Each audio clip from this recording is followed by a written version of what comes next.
This is Babatunde Tomori. I'm the guy that drove a Volkswagen Westphalia all the way from London City to Lagos. We're in Ibadan now. This journey took me about 2 months and 2 weeks.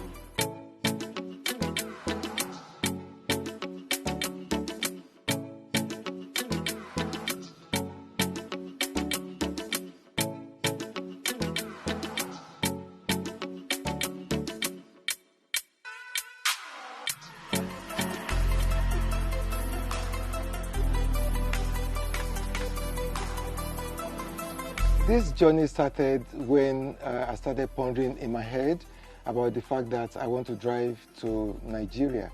I've been working for a long time in United Kingdom, and I've been in a good position now to have the time to embark on the journey. It took me a lot of pressure to convince family members that I want to do it. A lot of people are a bit scared for my security. So I embarked on this journey on the 28th of April, 2022, and on the 21st of April, I broke down at southern France, somewhere around Château, not far from Vendôme. All the way from Vendôme, I drove straight down to southern France and crossed the border into Spain. When I got to Spain, I met another family, fantastic family, by name Teresa. She's expecting a baby. I can't wait to see this baby, man. So on my way out, Teresa's husband made a little clip and promised that he would send it to me on email. But Teresa pulled me back. She's Catholic. She prayed for me, and she said that's the only thing she could give me. You know, that's another good experience. I carried on across Spain. I got to the coastal town of Spain called Tarifa, if I'm getting it right. Tarifa is where I got a ferry again, just like I got from Dover to Calais. I got another ferry from Tarifa to Tangier. Tangier is the coastal town of Morocco. As soon as I got to Morocco, believe me, I was so happy that I'm touching the soil in Africa. So I was planning to drive across Morocco as fast as I can. I found out that Morocco is not that wide. It's a long country along the west coast of Africa. I met a lot of immigrants that have trekked all the way across the Sahara. I ended up spending about 3 or 4 days at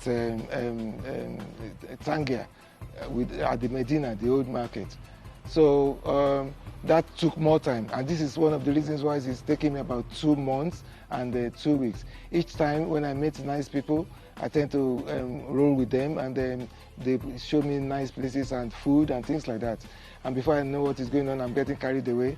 I have to tear myself apart from them to move on. Sometimes they want me to stay longer, but I have to tell them, man, I need to move on, man. I need to meet wonderful people like you, so I gotta go, you know. So I moved on, and very early in the morning, I continued my journey. And that took me to the barrier of, or border point of Morocco. I got to Morocco, and then the third road ended. I could see the beginning of Mauritania. In the Mauritanian desert, one night I was sleeping in my van because I have facility to sleep in my van. That reduced cost of hotel. Something was shaking my van very early in the morning, and then when I looked out the window, I saw about 3 or 4 camels scratching their back on my van. And before I can get my clothing on and get my camera, I can only get one of the camels with the van. That's another experience. I mean, I cannot experience that sitting down at home. So these are little things that I cannot use money to buy. So anyway, when I got to Mauritanian border, I go through the immigration process. What they were requiring in Morocco was quite different from what they were requiring in Mauritania. So I went through that as well. I moved on. I got to Mali. Mali is one of the red zone area that people don't want to go for tourism. But having said that, I met people that are nice at the petrol station, because there are some petrol stations along the route anyway. Where you get petrol stations, you get restaurants. If you get restaurants, you get people hanging around. So the issue of safety did not occur to me as at that time. I moved on to Burkina Faso. I met a gentleman called Idris. Idris, if you are listening to this, you don't speak English, you only speak French.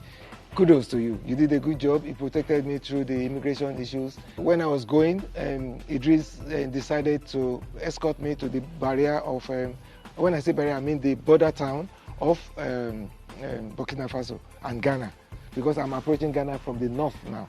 So, and some of his nephews, they got on their bike to lead us out of town. That was fun. In fact, I felt like a statesman when they were doing that. Unfortunately, my van is so old and very slow. It couldn't keep up with their speed on their bike. But having said that, it's nice to have that kind of atmosphere, especially when you're around people that are very nice to you. I got to Ghana. It took me about 2 or 3 days to drive from the top of Ghana to Accra, where my cousin stays. Luckily, I have families around. I stayed with her. She cooked for me. In fact, immediately I got to her place, she asked me to go to the bathroom, because I haven't driven for so many miles and I haven't not have the opportunity to clean myself properly. So it was a refreshing, welcoming environment for me to use a bathroom, clean up, wash my clothes. I spent a few days there. I got to Aflao maybe about 4 in the afternoon, went through the customs and then crossed into Togo. From Togo, the boundary between Togo and Benin is about an hour. Before I got there, it was about 7 or 8 at night. Then when I got to the barrier between Benin and Nigeria, which was Seme, there's a bit of challenge with the security and the customs people. Because of the choice of van that I have used, which have a lot of commercial value in Nigeria, they thought I want to come and sell my van, whereas my van is part of my journey. My van is my accommodation. And I had to bring my British passport out to prove that I am a traveler. I'm not a trader. I did not bring the van in for sale. So all of these little things, and I had to get a visa for the van so that I can use it freely in Nigeria with the registered plate number, which is British. And so far so good. I've been having a nice time. Most police that stop me, they stop me because they are so inquisitive that, are you sure? Where are you coming from? Where are you going? I mean, not because they want to bully me, no. At least they want to listen to my story. Some of them become my friend and followers as well, and they keep asking, how far have I gone? Is everything still okay, So we're in Ibadan now. I've been lucky to meet family members who have been very accommodating. They show me nice amala spots, and I make sure that I don't touch a spot twice. Every day comes with different amala spots, and there are loads of them to go around. One of the myths we have about long travel is, how do you fuel your vehicle? Would you get petrol stations, or would you know where petrol stations are? But luckily, technology is so easy now. Google Maps will show you where shops are, where petrol stations are, so you could calculate your distances. And before I left home, I have about 30 liters of extra diesel, which I never used until when I got to Lagos, because along the line, I keep getting petrol stations. As Google sorted out my fuel issue for location and distances and things like that, I can always notify my bank that, for example, I'm going on a road trip. I'm going to be in Senegal from so time to so time. So they will allow my card to be used in that country, in London. If I don't want to get into trouble, no cinema, no restaurant, per day, my hibernation cost, sitting down at home, watching Discovery, not causing any trouble, that cost is more than my adventurous cost while I was traveling, believe me, because of currency exchange. So, for example, if I have to pay for Netflix for 1 month for £30, I would not spend £30 a month on the entertainment I get from the adventure. The most difficult challenge I had is understanding local countries' rules about bringing cars in or traveling across. Most countries are used to people flying in. Don't forget, somebody has not done this as a tourist. So I'm exposed to a lot of loopholes in the laws. They don't know how to categorize me. For example, when I was in Mali, they are used to categorizing vehicles like cargo. It's either a cargo vehicle or an ambulance, or they couldn't categorize me, so they don't know what to charge me or what not to charge me. And things like this frustrates my financial capability, because they will just give you a price. They haven't got a category for you, and you want to pass through, you'll be forced to pay the penalty. Or I would say the duty, not penalty. I'm just a guy that grew up in Nigeria like any other guy. I'm an economic immigrant to Britain. But before then, I grew up in a city called Ibadan. Ibadan is one of the largest cities in West Africa. I schooled here in Ibadan, secondary school education. I went to a technical college in Osogbo. After that, I went for military training at Kaduna. I qualified as an aircraft engineer. I can repair aircraft. I studied aviation electronics.